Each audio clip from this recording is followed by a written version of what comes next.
Okay, chapter 31. This one is called Shell Shocked of the Nocturnals. We're doomed, done for, goners, the sugar glider thrashed around on the floor of the chamber, wailing at the top of his lungs. Bismarck, stand up, said the fox. There's not enough space for this right now. The room was crowded indeed. After Boris's outburst, the crocs sealed the exits and seized all the animals. Every nocturnal, from the kiwis to the coyotes, has been marshaled into one of the cave's smallest chambers. There was little room to stand, and the heat was becoming unbearable. How long will he keep us here? Asked Cora. She put a comforting paw on her brother's quivering shoulder. Dawn shook her head. There was no way to know. I don't understand, said Tobin. Why was Boris calling himself a coacher?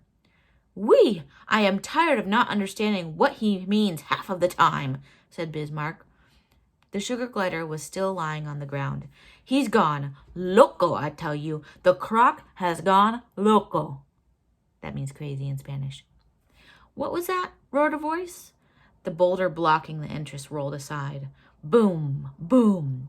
In stomped Boris, his eyes gleaming with fury.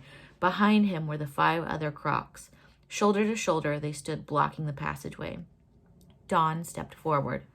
Don't you move, yelled the croc. The fox paused. Something was different about Boris. She took another step forward. Stop that, Boris screamed. Don't you come any closer. I can't let you leave. Don't you understand? We had a deal, said Dawn. Yes, a deal, he repeated. The crocodile paused and turned his head. He opened his claws and stared down at the red tube, as if it held all the answers. He tossed it in the air. That was it, a brief moment of opportunity, a chance to gain control. Instinctively, the fox pounced. Grrr, Dawn snarled. She leapt across Boris's chest, and then, with a swipe of her paw, she snatched the red tube in midair.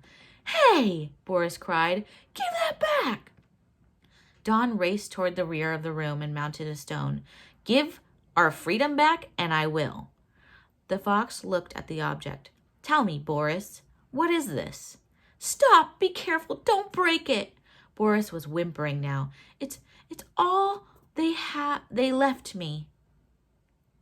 Dawn turned the tube over in her paws, inspecting it closely.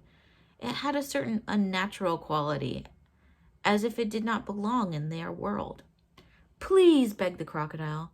Boris fell to his knees. It's from the coachers. Dawn climbed down from her stone and approached the crocodile. Boris, these coachers, what do they do? She asked.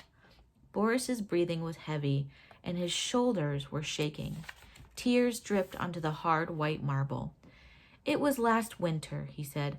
I woke up from a nap, and everyone, my mother, my father, my brothers, my sisters, the coachers took them because they saw them playing the game out on the swamp ice. Dawn nodded. She looked again at the tube. We've practiced all year, Boris said, but they never came back. They never came for more players. The crocodile choked back a sob. The room buzzed with whispers. The animals were conflicted. Boris had taken them prisoner after all, but now, as he cried, it was difficult not to feel a little sorry for him. Boris looked at the hundreds of captives. That's why I took you all, he said. I had to find my own players and form my own team. I had to become a coacher.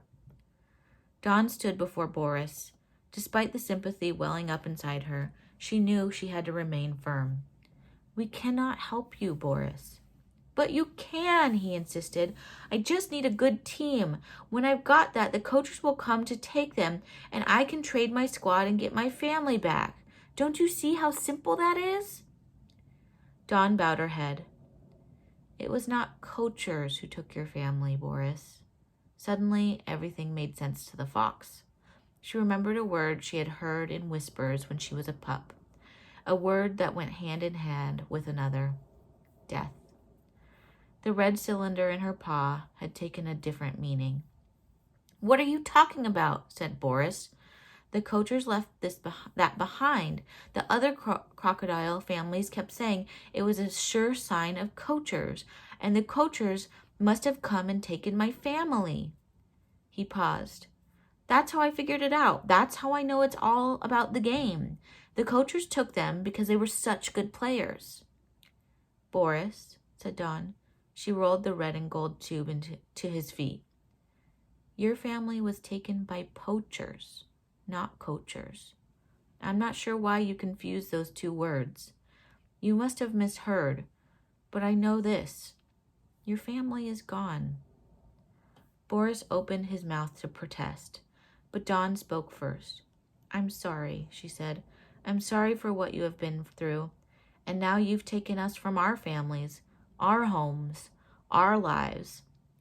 How are you any better than those poachers who have harmed you?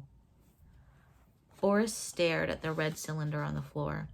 He looked up and saw the faces of all those he had wronged, the kiwis and the coyotes, the wombats and the jerboas. Harry, it had all been for nothing. But, his entire body trembled in protest, but he could no longer deny what was true. The crocodile snatched up his false treasure, his flawed symbol of the family and hope. Then, slowly, he closed his claws. He locked his teeth together and clenched his fist. The shell dropped to the ground with a sound that seemed too small, too light for what had just happened. That's a sad chapter. I'll see you for chapter 32.